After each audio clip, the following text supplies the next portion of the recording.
Hey, salut tout le monde! Bienvenue au webinaire Augmenter vos revenus en 5 étapes faciles, le replay, ou si vous préférez, le remake, parce que chose promise, chose faite, chose envoyée. Écoutez, lundi, il y a eu une tempête un petit peu partout dans la province. Ma région a été particulièrement touchée et ma rue encore plus, parce que ma rue, il y a comme un autre microclimat. Je vous explique ça parce que j'ai lancé 2 webinaires lundi, un à 10 heures, un à 13 heures, et malheureusement, les intempéries ont causé énormément de problèmes pour moi pour vous rendre ce que je vous avais promis. Ceux qui ont pu assister à la présentation de 10 heures, ça a bien été, du moins je le pensais. Quand j'ai envoyé le replay à tout le monde, suite à certains commentaires, je me suis rendu compte que la température avait tellement joué avec Internet chez moi que ça avait même bousillé la vidéo. Donc, j'ai décidé de vous refaire la formation et vous la retourner par courriel parce que je vous l'avais promis, parce que vous vous étiez inscrit. Si vous êtes là, c'est parce que vous voulez créer du changement positif dans votre business cette année. Vous êtes intéressé par les 5 étapes faciles, c'est les 5 fondamentaux pour amener une business profitable dans l'industrie de la beauté. Et je veux vous rendre cette information-là pour que vous puissiez tout de suite, demain matin, poser des actions puis voir des résultats arriver positivement dans votre business. Je vais prendre un petit 2 minutes, peut-être 3, pour me présenter parce que je sais qu'il y en a qui vont écouter le webinaire, qui me suivent déjà depuis un bon bout de temps. Il y en a d'autres qui viennent de commencer à me suivre, donc ils ne me connaissent pas trop, ils savent pas mon parcours. Et j'ai des clients aussi de coaching et de coaching de groupe là, qui font partie des gens qui se sont inscrits au webinaire. Donc, je me présente officiellement. Mon nom est Tracy MacArthur et je suis coach d'affaires spécialisée pour l'industrie de la beauté. Alors, pourquoi spécialisée? Ben, c'est simple, c'est parce que c'est ma vie. L'industrie de la beauté, je m'y connais parce que ça fait déjà plus d'une trentaine d'années que j'y travaille. J'ai eu mon centre de beauté complet pendant près de 25 ans. Coiffure esthétique, médico-esthétique, nutrition. J'étais toujours à la fine pointe de la technologie. Je suis une assoiffée d'apprendre, de savoir. Je suis curieuse de nature. J'aime ça offrir ce qu'il y a de mieux de moi-même à mon équipe, à mes collaborateurs, à mes clients. Donc, c'est pour ça que je suis constamment en études. Oui, j'ai parcouru quasiment la planète à parfaire mes connaissances parce que je voulais joindre l'utile à l'agréable, je voulais rencontrer des gens de d'autres cultures, mais surtout aller approfondir mes connaissances là, dans tous les domaines que j'exploitais à l'intérieur de mon entreprise. J'ai aussi été artiste de plateau, donc j'ai enseigné, donné de la formation technique dans l'industrie aux spécialistes de la coiffure pendant 10 ans.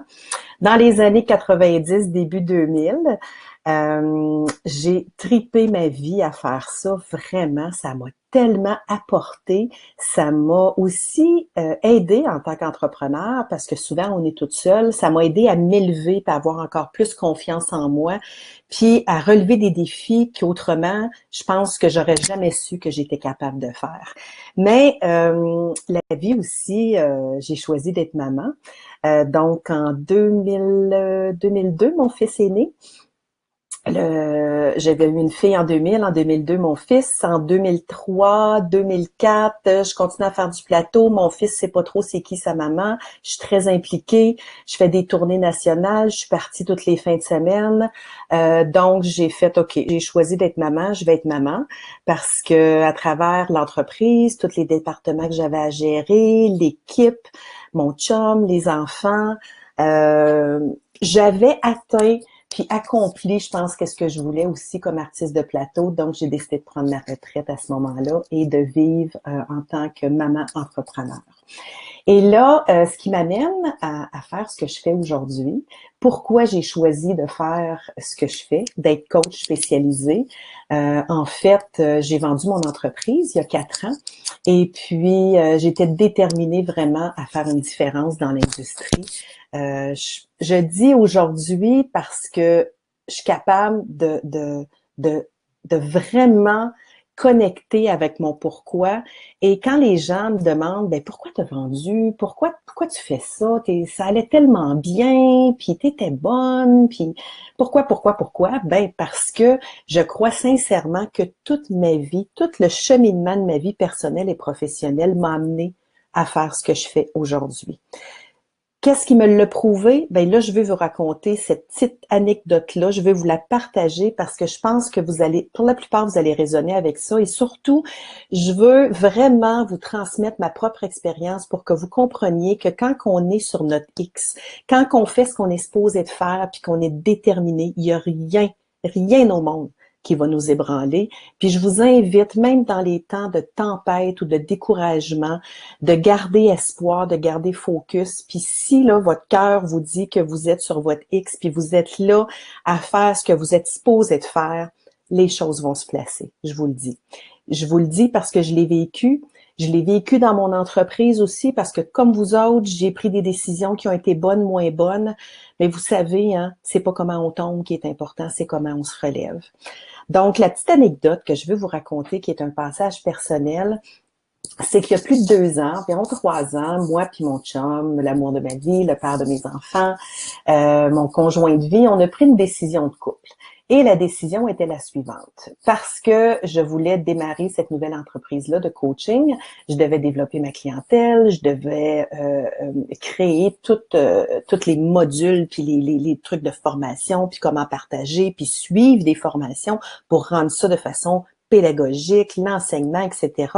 Et mon chum, qui avait été dans l'industrie de la restauration toute sa vie, il est une sommité ici dans notre région, a eu une opportunité d'affaires qui s'est dit, je peux pas refuser. Donc, on s'est assis ensemble, on a évalué ça, on a fait le plan d'affaires et on a pris la décision, Tracy, t'arrêtes de travailler, tu te concentres sur le développement de ta nouvelle entreprise et tes études, puis moi, ben, je vais profiter de cette opportunité-là. Et là, il est arrivé ce qui est arrivé, sachant pas ce qu'on sait pas, et ça a pas bien été. Le partenariat a pas bien été. Là, je vous raconte ça, puis ça s'est pas fait du jour au lendemain. Mais le résultat de tout ça, c'est là que je vais en venir dans mon histoire, puis que je pense que vous allez raisonner avec ça, c'est que le résultat de ça a été sur le coup, pour nous autres, la perception qu'on avait une très mauvaise décision d'affaires et une très mauvaise décision personnelle qui nous a apporté des troubles financiers importants. Et là, dans les années l'année qui a suivi, puis je développais ma business, puis tout ça, les gens commençaient à me connaître et j'ai été approchée par différents fournisseurs de l'industrie de la beauté qui m'ont demandé que j'offre mes services de coach à travers leur distribution.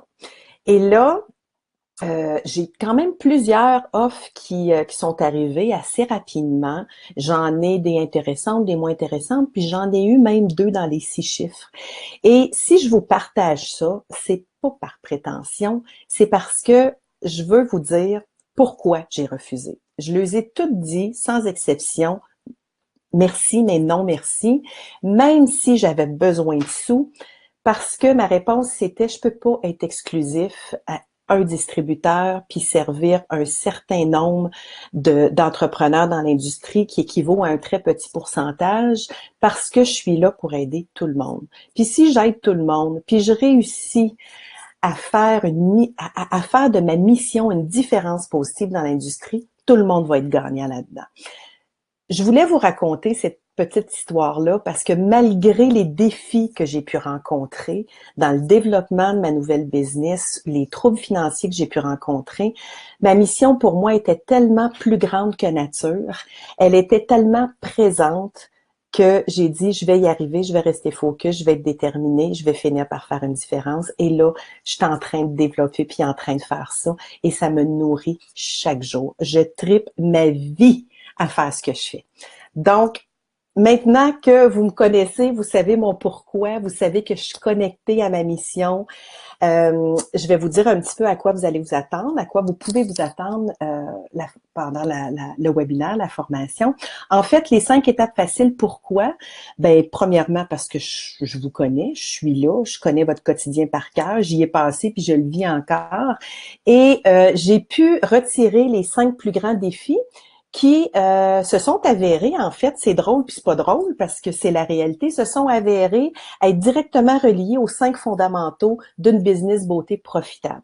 Donc, c'est de ça qu'on va parler aujourd'hui. En fait, j'énumère vos 5 défis et puis j'apporte des solutions simples, efficaces, stratégiques et éprouvées, hein, parce que je sais pas si je vous l'avais dit, mais dans tout mon parcours, tout ce que je vous partage, que j'enseigne, ça a tout été testé et ça fonctionne.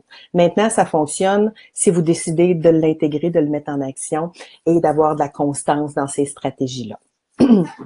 Je vous invite à rester jusqu'à la fin, même si pendant que je vais vous donner cet enseignement-là, vous allez dire « Ah, ça, je l'ai déjà entendu parler, ça, je le savais déjà. » C'est sûr, je réinvente pas la roue, sauf que j'ai peut-être une approche, un vocabulaire qui va être différent, un petit déclic ici et là que je vais pouvoir vous apporter qui va faire une vraie différence dans votre vie, dans votre perception, puis dans le contrôle de votre business. Je vous demande de rester jusqu'à la fin parce que je vous réserve une offre vraiment, je vous propose quelque chose que je suis super excitée. En fait, c'est un bonus. Et c'est à la fin que je vais vous partager ça parce que là, il y a quand même beaucoup d'enseignements à vous partager dans le webinaire. Alors, j'y vais tout de suite. Je vous partage la présentation en quelques petits clics. Donc, et voilà. Alors, comment augmenter vos revenus en 5 étapes faciles? Eh bien, les 5 étapes découlent de vos 5 plus grands défis qui sont pas nécessairement dans l'ordre. Je suis certaine que vous allez vous reconnaître à travers ces défis-là. Il y en a pour ceux que peut-être que c'est plus des défis, vous avez trouvé des solutions, mais vous allez pouvoir continuer à développer autour de ces solutions-là. Puis, il y en a d'autres certainement que vous allez vous reconnaître. Donc, un des plus grands défis, c'est que j'ai de la difficulté à attirer de la nouvelle clientèle. Là, je vous le dis tout de suite, c'est pas juste de la clientèle. Pour ceux qui sont avec moi pendant ce webinaire-là et qui sont des entrepreneurs, employeurs, vous allez voir que la stratégie, elle fonctionne aussi, celle que je vais vous partager, fonctionne aussi pour attirer le bon personnel, les bons coiffeurs, les bonnes esthéticiennes chez vous.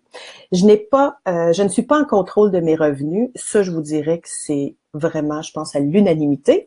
Le manque de connaissance, de compréhension des revenus, mais de nos statistiques vraiment reliées à notre industrie. Je n'ai pas de plan de marketing. Ça a l'air être assez compliqué. Je vais vous apporter une stratégie simple pour vous aider dans vos stratégies de marketing. J'ai de la difficulté à rebooker mes clients et j'ai de la difficulté avec la revente. Je vous dirais que c'est connexe, c'est pour ça que je les ai énumérés ensemble. Pas qu'ils vont donner les mêmes résultats, mais souvent c'est les mêmes peurs, les mêmes freins qui nous empêchent d'aller de l'avant avec le rebooking et la revente. Donc, je vais y aller étape par étape, en commençant par la première difficulté, le premier défi, puis en me rendant jusqu'au 5e qui va être la revente, en vous partageant donc des stratégies puis de l'enseignement. Prenez papier, crayon. Si vous n'avez pas eu le temps, faites ça vite. Allez vous chercher un carnet, un crayon, installez-vous confortablement, éliminez toutes les distractions, éteignez votre cellulaire, faut pas qu'il y ait de notifications. Si vous voulez que la transmission se passe bien, assurez-vous d'être installé près de votre router, que vous ayez plein Wi-Fi et surtout qu'il n'y ait pas d'onglet d'ouvert aussi là, dans votre navigateur pour pas que ça prenne de l'énergie à gauche puis à droite puis que vous ayez vraiment le maximum du webinaire. Donc, sans plus tarder, le premier défi, pour attirer de la nouvelle clientèle, il faut connaître sa clientèle cible.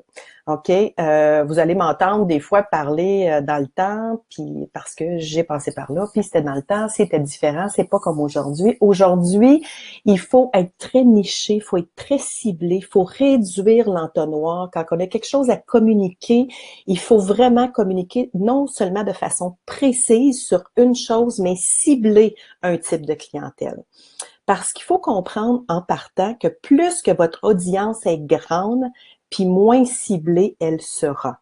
Ça veut dire que si vous pensez communiquer à travers la population autour de votre région sur 5 kilomètres, comme on a appris dans les dernières années en faisant des publicités, etc., autour de notre pignon sur rue pour attirer tout le monde, on attire personne. Donc, si votre objectif, c'est d'attirer tout le monde qui a besoin, mettons, d'un soin visage ou d'une coloration, vous allez tout simplement attirer personne.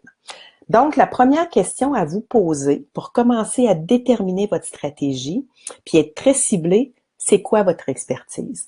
Donc, dans tous les services que vous avez à offrir, dans votre offre, que vous soyez esthéticienne, massothérapeute, technicienne en ongles, en cils, coiffeuse, coloriste, que vous soyez aussi au niveau de la tricologie, ça s'en vient de plus en plus populaire, tous les problèmes de cuir chevelu, la tige capillaire, etc. Même si vous pensez être très niché en disant, ben moi je fais des soins, moi je fais des épilations, moi je fais des traitements capillaires, il y a une niche dans une niche qui détermine vraiment qui vous êtes, votre expertise, ce en quoi les gens vous reconnaissent le plus, qu'est-ce qui est le plus passionnant et le plus facile pour vous à exécuter. Donc, vous allez dresser la liste de tous les services que vous avez à offrir. Puis d'ici la fin de la formation, je veux vraiment que vous en ressortiez un.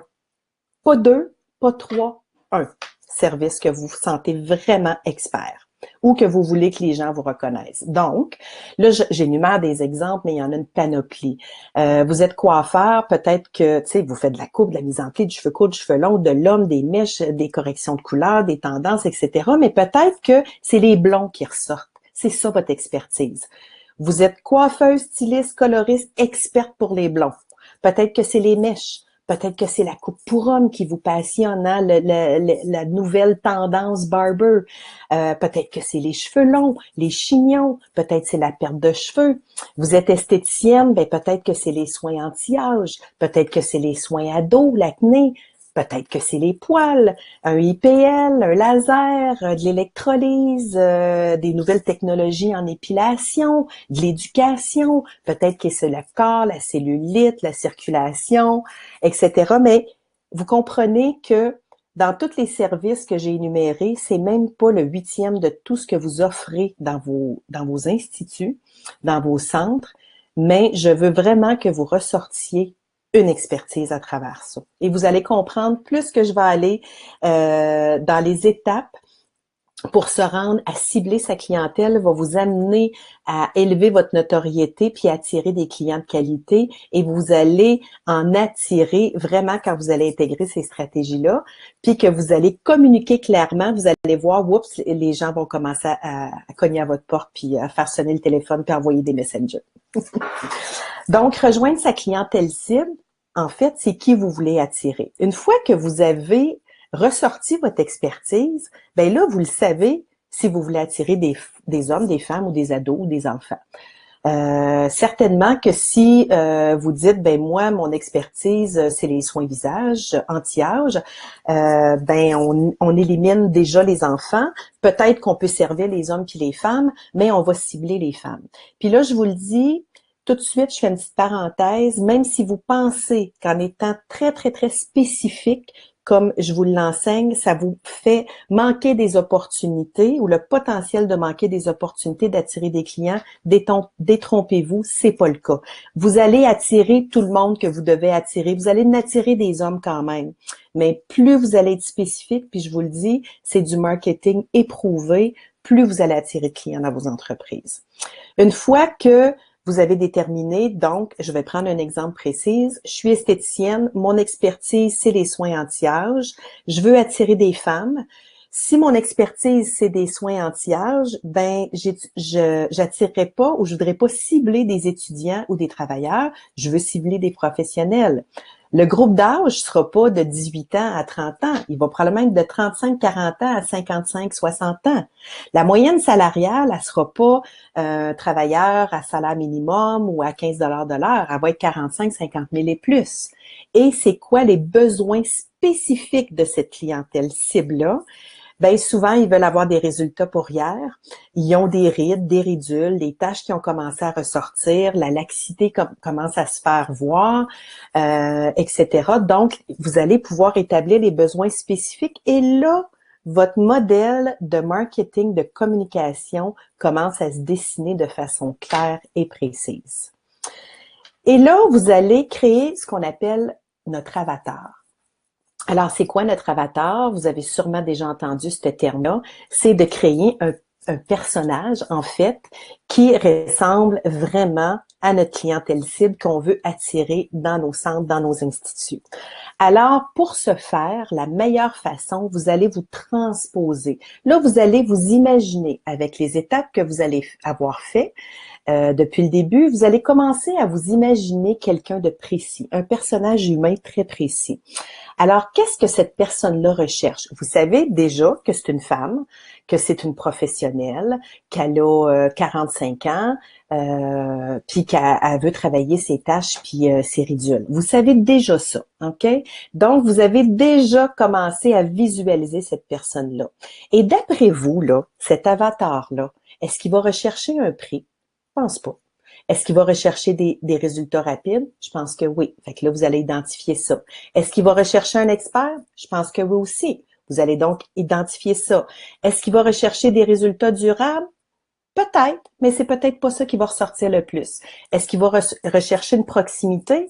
Il a besoin de se rendre à pied, il a besoin que ça soit proche? Je pense pas non plus.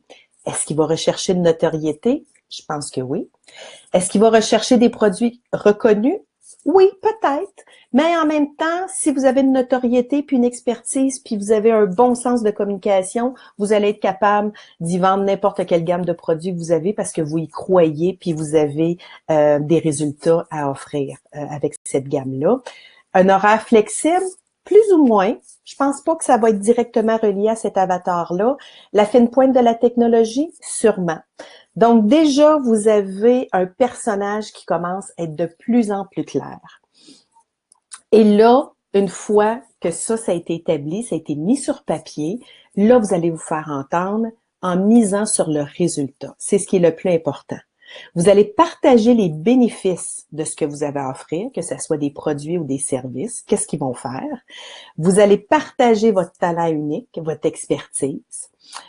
Des témoignages si vous en avez, mais au début, avant de créer votre notoriété, vous allez en amasser. C'est pas ça qui va vous empêcher de toute façon d'attirer des clients de qualité chez vous en abondance. Votre promesse, c'est quoi? Puis là, quand je parle de promesse, c'est pas je vous promets de retourner 10 ans en arrière puis d'éliminer vos rides dans 2 semaines puis ça reviendra pas. C'est pas ça. Je vous promets que je vais utiliser les meilleurs produits pour vos besoins, qu'on va cibler la meilleure technologie, la meilleure service pour vos attentes, pour les résultats que vous voulez aller chercher.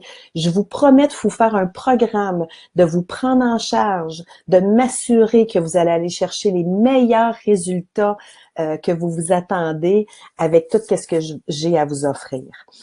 Votre savoir-être et votre savoir-faire. Donc, qui vous êtes, ces gens-là doivent le ressentir, que vous êtes là pour les bonnes raisons et que vous voulez vraiment, sincèrement, les aider puis apporter des résultats à leurs besoins spécifiques ou à leurs souffrances. Et votre savoir-faire, ça, c'est votre plus grande ressource. Vous savez ce que vous faites, les filles. Les gars, s'il y en a. Vous savez, vous l'avez étudié, vous êtes excellent en arrière de vos chaises puis dans vos cabines. Dans le fond, où le bas blesse, c'est comment se vendre. Puis la meilleure façon de se vendre simplement, sans avoir l'air de se vendre, puis d'être authentique, c'est tout simplement de partager son savoir. Tout simplement, tout ce qui vous passe par la tête, du pourquoi vous choisissez ce service-là, ce produit-là, cette technique-là, ce temps-là, cette approche-là, il y a toujours une raison. Mais gardez-les pas à l'intérieur, partagez ce savoir-faire-là et ça va vous amener une notoriété très rapide. Je vous le dis, c'est éprouvé. Je l'ai fait dans mes débuts, en 1986, quand j'avais même pas fini mon cours encore, puis que j'avais pas de clients. Je partageais tellement toutes les connaissances que j'avais appris au fur et à mesure que je m'étais déjà développé une notoriété de gens qui voulaient avoir mes services, qui demandaient à recevoir mes services et j'avais même pas fini mon cours encore. C'est très, très, très puissant ça. Et apporter des solutions vraiment qui sont très, très spécifiques aux résultats que le client veut obtenir. J'espère que je suis claire. N'hésitez pas si vous avez des questions. parce qu'ici, dans la barre de chat, vous allez pouvoir taper vos questions et puis je vais le recevoir par courriel et ça va me faire plaisir d'y répondre et je vais répondre vraiment à tout le monde. Mais cette première étape-là est tellement importante dans sa compréhension pour attirer de la nouvelle clientèle, mais aussi si j'ai des entrepreneurs employeurs, si vous avez besoin d'attirer du staff, hein, des nouveaux employés, on le sait qu'on est en pénurie partout dans tous les domaines confondus, et plus on est capable de cibler avec précision qui on a besoin, mais encore plus, qu'est-ce que les autres ont besoin? Est-ce qu'ils ont besoin d'avoir une horaire variable, travailler plus de jours, travailler 3 jours semaine, avoir l'opportunité d'approfondir leurs connaissances, avoir l'opportunité de gagner plus de salaire parce qu'il y a un système de palier à commission, etc. Plus que vous allez être précis en vous transposant vraiment dans le personnage d'un employé qui est à la recherche de l'endroit parfait pour exercer sa profession puis vivre de sa passion, mieux vous allez communiquer, donc mieux, plus vous allez attirer. Fait que ça fonctionne vraiment dans les deux sens, OK?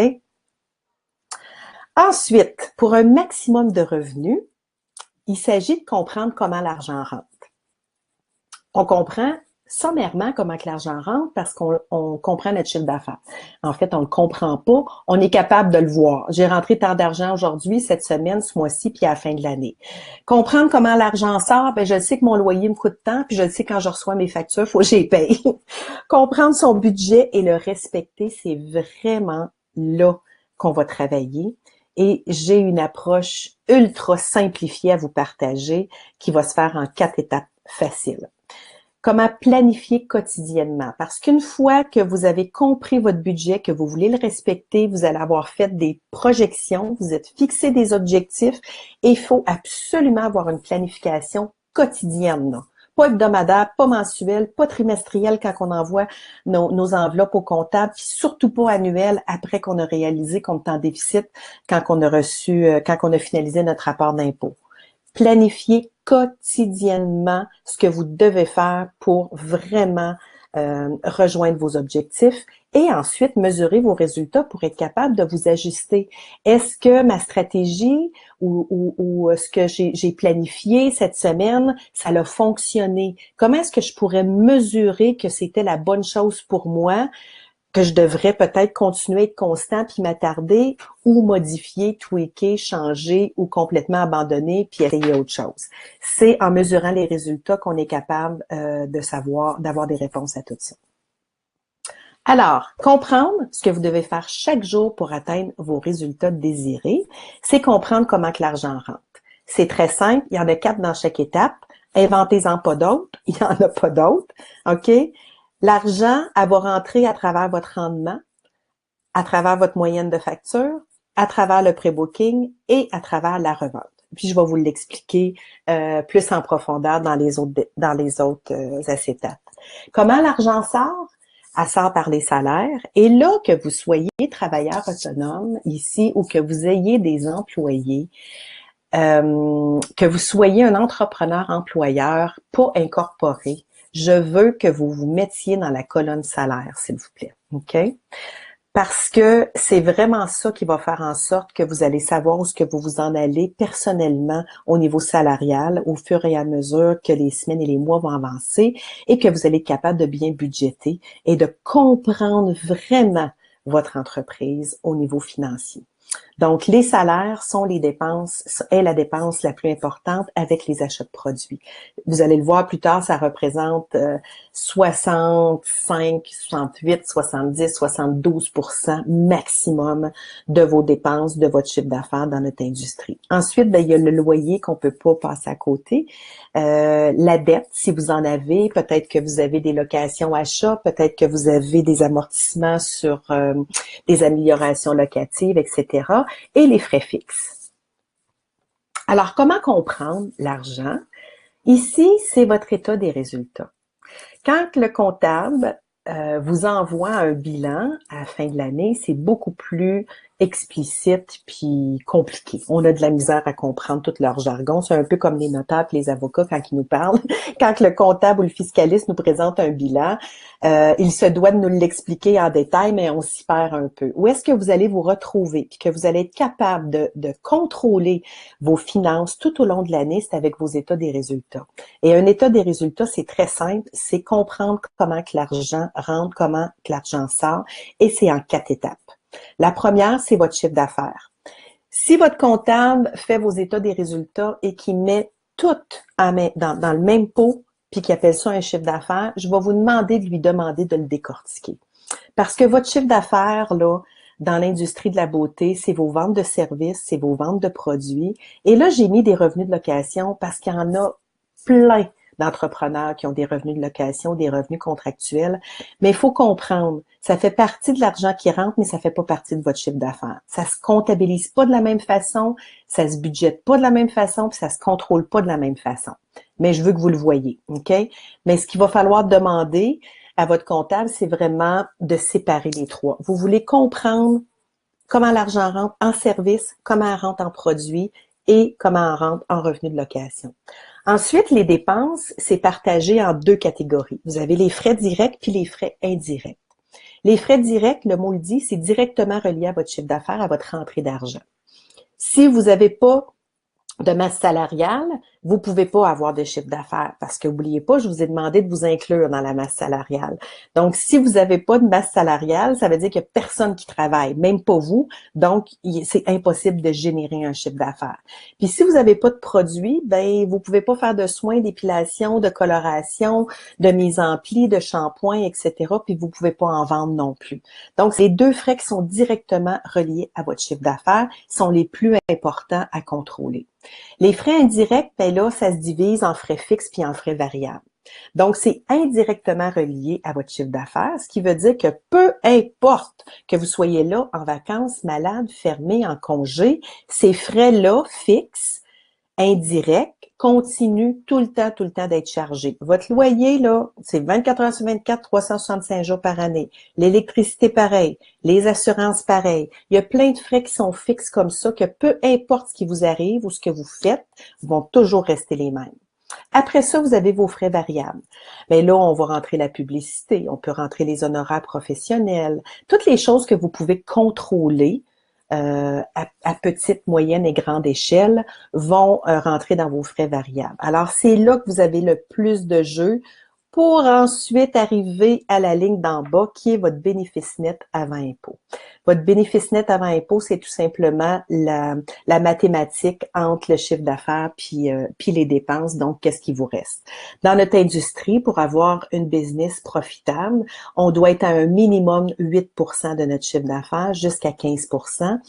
Et malheureusement, nos statistiques partout en Amérique du Nord, et j'ai même commencé à faire des recherches en Europe, et bien que les Européens fonctionnent différemment de nous autres au niveau académique, les prérequis sont plus grands, etc.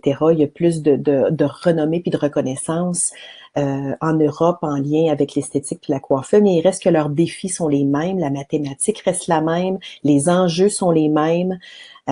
Donc, le bénéfice net avant impôt est très important et partout en Amérique du Nord et en Europe, je vous dirais qu'il y a à peu près 5% de toutes les business dans l'industrie de la beauté qui sont profitables. Ça veut dire qu'ils ont opéré, tout payé, ils se sont payés, puis ils en ont surplus. Après ça, il y a la majorité de vous autres qui êtes rentable. Ça veut dire que vous arrivez kiff-kiff, puis vous avez de la misère à arriver. Puis des fois, ben vous avez la tête en dessous de l'eau, puis vous avez de la misère à vous en sortir. Puis après ça, il reste un gros pourcentage qui sont en déficit. Mais il y a moyen vraiment de pallier à ça, puis de faire un revirement assez important et assez rapide.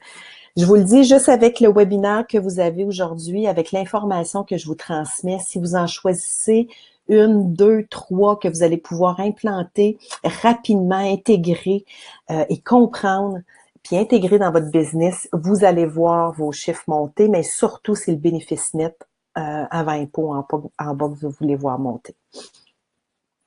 Alors, comment comprendre comment que l'argent rentre? J'ai mentionné tantôt que la moyenne de facture était un facteur extrêmement important. C'est ce qui fait que vous allez pouvoir travailler moins puis gagner plus. Ça se passe vraiment ici. C'est dans la moyenne de facture. Et malheureusement, la plupart des gens ne mesurent pas, la plupart des entrepreneurs ne mesurent pas les résultats qui vont nous amener à savoir calculer notre moyenne de facture. Il y a bien des logiciels qu'on va utiliser, malheureusement, qui vont mettre les services puis les produits ensemble, puis qui vont calculer plus des items plutôt que des clients à l'unité. Et c'est ce qu'il faut faire pour calculer sa vraie moyenne de facture. Donc, les ventes de services que vous avez et le nombre de clients que vous avez directement relié à ces ventes de services-là, vous allez diviser un par l'autre. Donc, j'ai 1000 dollars, j'ai 5 000 dollars de vente de services dans un mois, puis j'ai vu 100 clients. 5 000 divisé par 100, ben ça me donne 50 dollars de moyenne de facture. Et ça ici, pardon, j'ai écrit 50 dollars parce que c'est le chiffre que je dis magique, mais en fait, c'est le chiffre minimum que quand vous allez avoir fait cette mathématique-là, que vous devez avoir pour commencer à avoir du contrôle sur l'argent qui rentre et vous commencez à vous assurer qu'il en reste. OK? Donc, ça en dit beaucoup, beaucoup, beaucoup sur le temps qu'on met à exécuter nos services, sur la qualité, sur les produits qu'on utilise, la quantité qu'on utilise, mais surtout sur notre liste de prix. Okay? Alors, comment faire pour augmenter notre moyenne de facture? La première chose, c'est définitivement votre liste de prix. C'est quoi votre vraie valeur en tant que professionnel? Vous valez quoi? C'est important de l'identifier, de déposer, puis d'être en confiance avec le montant que vous allez choisir de charger pour votre liste de prix. Le temps aussi que vous prenez, c'est quoi votre expertise? Parce que les gens vont faire le détour. Vraiment, si vous êtes très niché, puis que la clientèle que vous voulez attirer, c'est une clientèle qui recherche des experts, automatiquement, vous allez vous retrouver dans le 8% de la population qui a des sous puis qui aime ça la dépenser. Ensuite, il y a les services complémentaires. C'est tous les services qui ont le potentiel de maximiser le résultat. Donc, vous avez, par exemple, quelqu'un qui prend un rendez-vous pour avoir un soin visage parce qu'il se sent moche, il se sent déshydraté, il va avoir un coup d'éclat, il veut faire du bien à sa peau. Et là, quand que vous recevez ces clients-là, soit au téléphone si vous posez assez de questions ou sur place, vous constatez que ses besoins seraient plus qu'un soin de base. Donc, un service complémentaire serait d'offrir un soin spécifique parce que ça va maximiser le résultat, donc son expérience. Et vous avez aussi les services additionnels. Tous les services additionnels qui ont comme but d'augmenter l'expérience client. Vous recevez quelqu'un en coiffure, la chose la plus simple, la plus facile, la moins coûteuse, qui prend le moins de temps, ça serait d'éduquer votre clientèle autour des traitements capillaires, les bienfaits, et pas seulement les bienfaits, mais l'essentiel de recevoir des soins capillaires. Et là, ça devient un service additionnel. Et en soins esthétiques, ça peut être toutes les petites additions qui vont faire augmenter la moyenne de facture, qui seront pas très dispendieux en surplus, que le client va dire « Ah oui, ça va me faire du bien, vas-y, ajoute-moi ça ». Et donc, ça va nourrir l'expérience client parce que vous savez, c'est dans l'émotion que ça se passe. Oui, le résultat, super important quand vient le temps de communiquer son offre pour attirer. Mais une fois que le client est rentré puis qu'il est sur place, c'est l'expérience qu'il va vivre, l'émotion qu'il va en retirer. Il va repartir avec ce petit bagage-là et c'est de ça qu'il va se souvenir, qu'il va faire en sorte qu'il va avoir le goût de revenir. OK? Ensuite de ça, votre liste de prix. Là, je vous invite vraiment, peu importe c'est quand vous avez fait votre dernière augmentation de prix, mais si ça fait plus d'un an, s'il vous plaît, allez-y tout de suite parce que ça va vous apporter des revenus additionnels immédiats, sans faire une heure de plus de travail, sans embaucher, sans faire rien d'extraordinaire de plus que vous faites présentement, mais ça vaut beaucoup, beaucoup de sous. Arrêtez de vous comparer aux autres. Arrêtez de dire que si vous chargez ce prix-là, les clients viendront pas. C'est pas vrai. Vous êtes unique. Ayez de la posture. Tenez-vous droit. Assumez votre vraie valeur. Partagez votre expertise, votre savoir-faire. Et les gens, je vous le dis, la différence n'est pas assez grande entre un centre et un autre pour que vous perdiez des clients. Puis je l'ai fait, ça fait des années là, que je le fais avec des clients. Ils ont toute peur d'augmenter de 50 sous. On augmente des fois jusqu'à 5 $. Ils perdent pas personne. OK? Je veux vraiment que vous soyez solide en arrière de ça. Une petite augmentation de 2 $ en moyenne par client. Ça veut dire que j'ai augmenté d'1 dollar ici, j'ai augmenté de 2 $ là, 3 $ là, des fois 5 $ là, à des endroits où est-ce que c'est plus facile de faire une grosse augmentation, comme les dernières tendances, les nouvelles techniques, les nouvelles technologies. C'est plus facile de dire ça, je peux augmenter de 5 $ facilement. Puis j'aurai pas de négatif de la part de personne, puis je me sens bien. Fait qu'en moyenne, là, quand on calcule tout ça, mettons que ça nous donne une augmentation de 2 $ par client. Bien, saviez-vous que pour un travailleur autonome, là, c'est un potentiel d'augmentation de 300 000 par année, ça, pour une personne, pour avoir juste augmenté de 2 $ par client. Alors, si vous avez des employés, vous avez juste à multiplier ce montant-là par employé. Ça va représenter des milliers de dollars. OK? Donc, je vous demande vraiment, s'il y a une chose, si ça vous parle, s'il y a quelque chose qui vous parle dans votre liste de prix, attendez pas, procrastinez pas, reportez pas à demain. Faites l'exercice cette semaine. Cette semaine, puis mettez ça en action, puis augmentez vos prix. Maintenant, le plan de marketing. Une chose à la fois, partout en même temps, c'est ce que je vais vous présenter comme stratégie aujourd'hui. C'est quelque chose que je fais depuis, je dirais, facilement les 12 dernières années, que j'ai compris à travers une multitude d'essais-erreurs, puis des milliers de dollars d'investissement en publicité pour finalement comprendre que c'est simple, puis que c'est une chose à la fois, partout en même temps, avec constance. Comment faire ça maintenant? Votre plan marketing, il y a besoin de 7 choses pour être efficace. Vous avez besoin d'une thématique. C'est quoi le thème de votre marketing, mettons, mensuel? C'est quoi la promotion dans le mois qui est directement reliée à cette thématique-là? C'est quoi le lien entre le produit puis le service? Parce que vous allez sûrement vouloir vendre service et produit. C'est qui la clientèle cible? Vraiment reliée à cette thématique-là, qui est-ce que vous ciblez précisément. Faut garder le focus, faut vraiment être focus là-dessus. La constance, c'est pas parce que on a un éclair de génie puis qu'on fait quelque chose de super beau puis qu'on regarde ça puis on dit waouh, moi j'en achèterais 2 douzaines puis qu'on lance ça une fois qu'on va attirer. Non, non, non, c'est vraiment beaucoup de constance. Puis utilisez tous les médias que vous avez à votre portée qui sont gratuits. Payez pas, s'il vous plaît. Ne payez pas pour de la publicité. Les affiches, de toute façon, j'y arrive, les affiches à l'intérieur, etc. Mais on va continuer dans le plan marketing. Après ça, je vais arriver à quoi utiliser puis comment l'utiliser, tout ce qui est gratuit de façon constante. Quand je dis constante, il faut que ça soit publié, distribué tous les jours, tous les semaines, pendant tout le mois durant. Ça veut pas dire de travailler différemment puis de garder 1 heure par jour à faire notre marketing à tous les mois.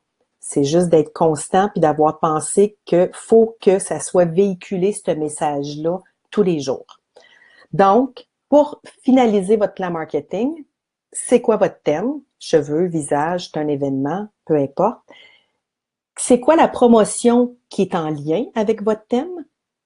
Le lien entre le produit puis le service. Donc, le service en lien avec le thème puis le produit qui va être là, combiné à votre promotion pour maximiser le résultat. À qui ça s'adresse? Comme je disais tantôt, c'est qui votre clientèle cible. En parler à tout le monde, tout le temps. Prenez pas pour acquis, j'en parlerai pas à cette cliente-là, elle n'en a pas besoin. Elle a peut-être une fille, elle a peut-être un chum, elle a peut-être une amie. Vous savez pas qui vous allez toucher. Tout simplement de le partager. Poser des actions concrètes à tous les jours, ça en fait partie. Et là, comment utiliser les médias? Ben, c'est sûr que Facebook, vous le savez, mais c'est pas parce qu'on publie une promotion sur Facebook qu'on va attirer des clics puis de l'engagement puis quelqu'un qui va appeler. Définitivement non. Facebook est vraiment utilisé pour créer des relations, donc vous devez fournir de l'éducation, quelque chose que votre clientèle cible a besoin. Après ça, quand vous avez établi ça au fil du temps, quand vous glissez une promotion, là, les gens vont cliquer.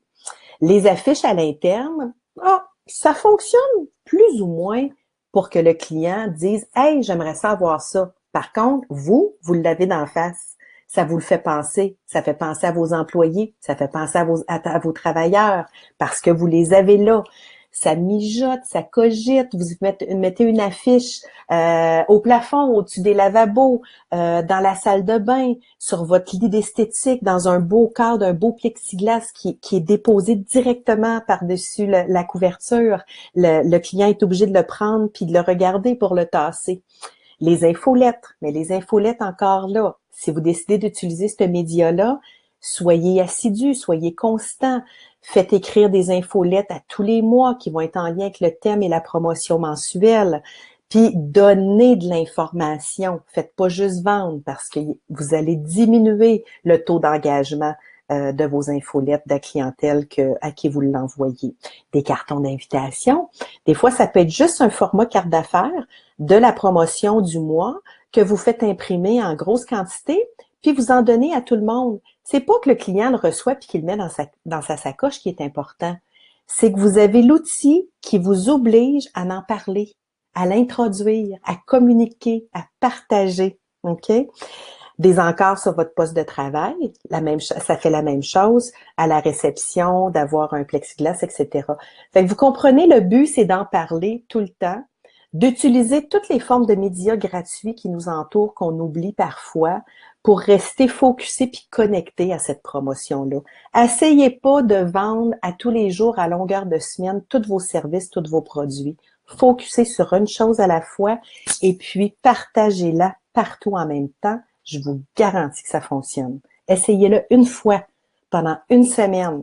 Je vous garantis que ça fonctionne. Le fameux pre-booking. Écoutez, il y en a que c'est des experts là-dedans.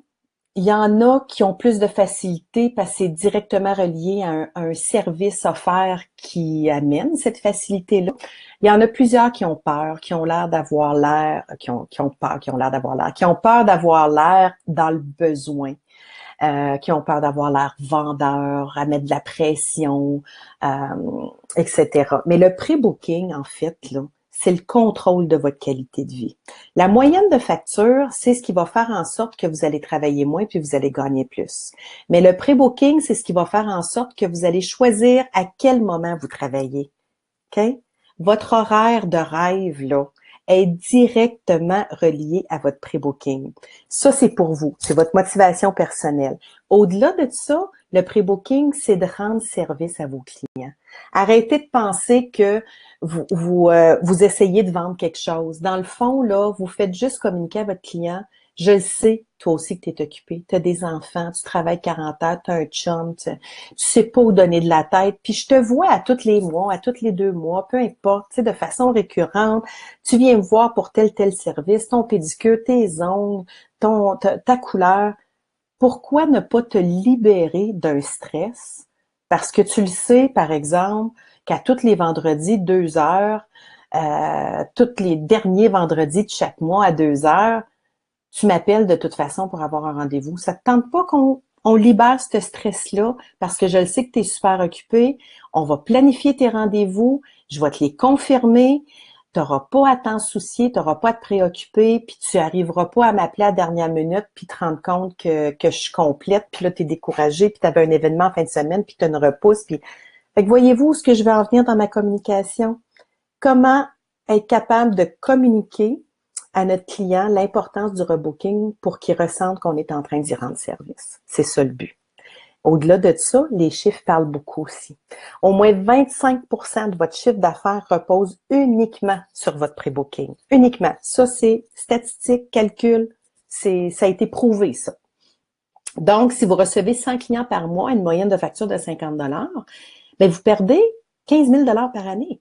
à pas avoir recédulé des clients, même si ces clients-là reviennent.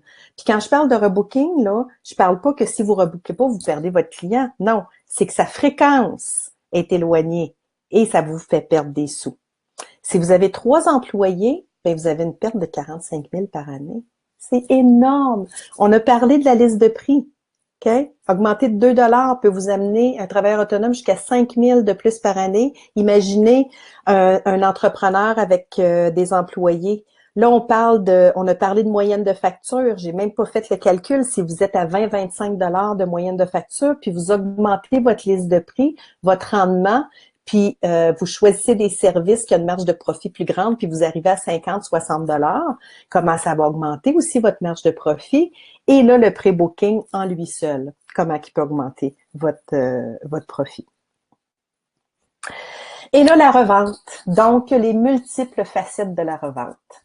Une question qui fait réfléchir parce que la plupart, on a peur de le calculer ou on ne sait pas comment le calculer. Connaissez-vous votre pourcentage de revente?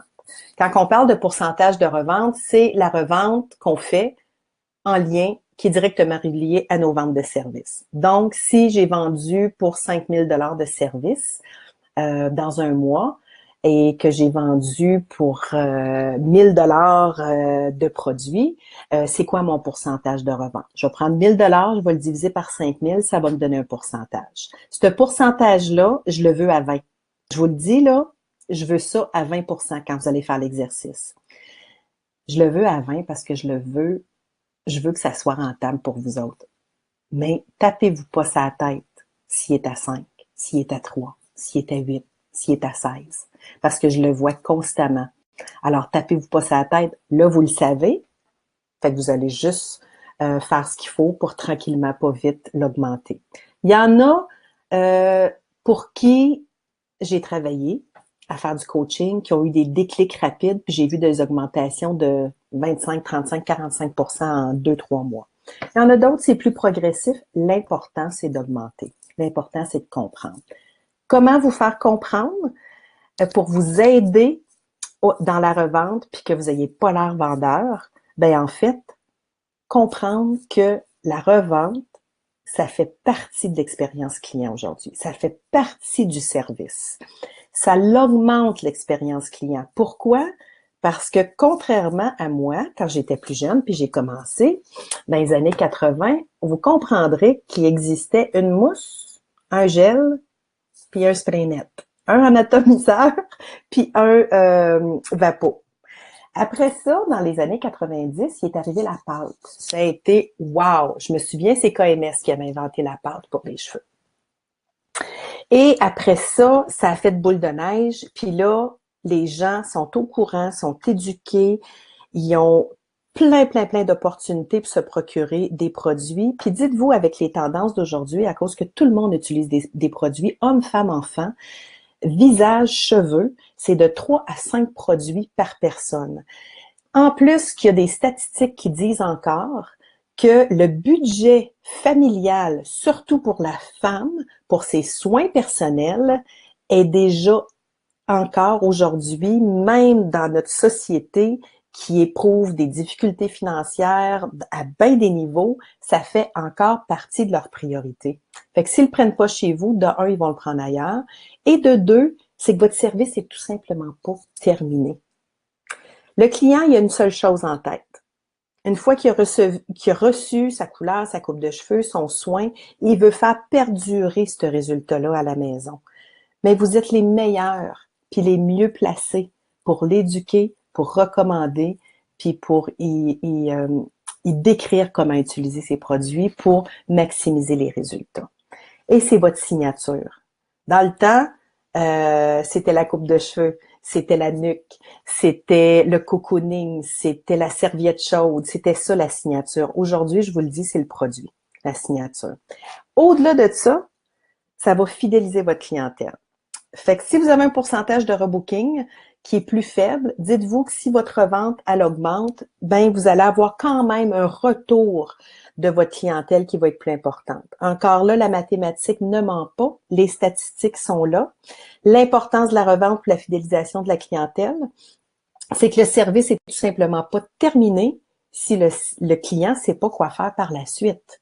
Et je le disais tantôt, tout le monde a besoin d'utiliser entre 3 et 5 produits chaque, que ce soit pour sa peau ou pour ses cheveux. Alors, si le client achète seulement un produit chez vous, il y a 30% plus de chances de revenir. S'il en achète 2, c'est 60% plus de chances de revenir. Et s'il en achète seulement 3, c'est 90% de plus de chances de revenir, sans que vous ayez rien fait. Ça fidélise le client. Il a besoin de son produit, il aime son produit.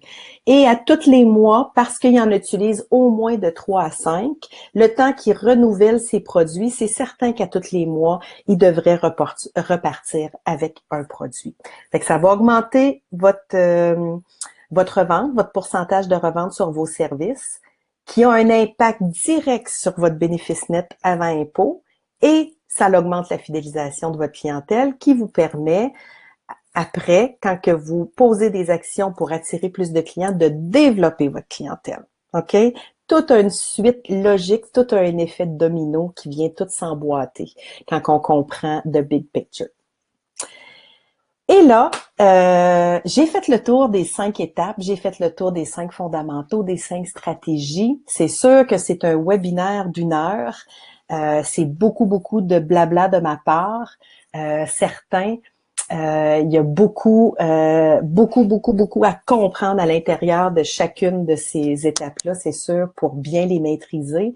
Mais je suis certaine qu'avec ce que vous avez reçu aujourd'hui, vous avez une meilleure compréhension, un meilleur focus. J'espère que vous avez une belle émotion qui va vous permettre justement d'être d'attaque puis de vous sentir en confiance et de retirer au moins une chose. Alors, j'aimerais que vous écriviez sur le papier que vous avez devant vous et le crayon ou l'écrire dans la boîte de chat, puis je le recevrai par la suite parce que c'est le remake en ce moment. Ça a été quoi ton moment wow? Ça a été quoi ta révélation pendant ce webinaire-là? Ça a été quoi l'élément qui a fait « OK, là, elle vient de me convaincre, je vais le faire ».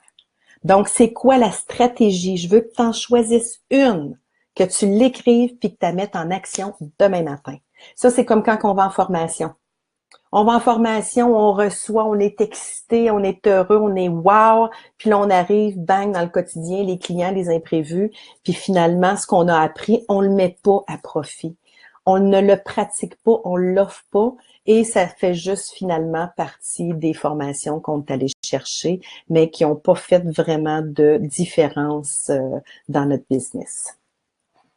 Mon site Internet, je vous l'ai mis ici si vous voulez aller le voir. Vous avez des questions.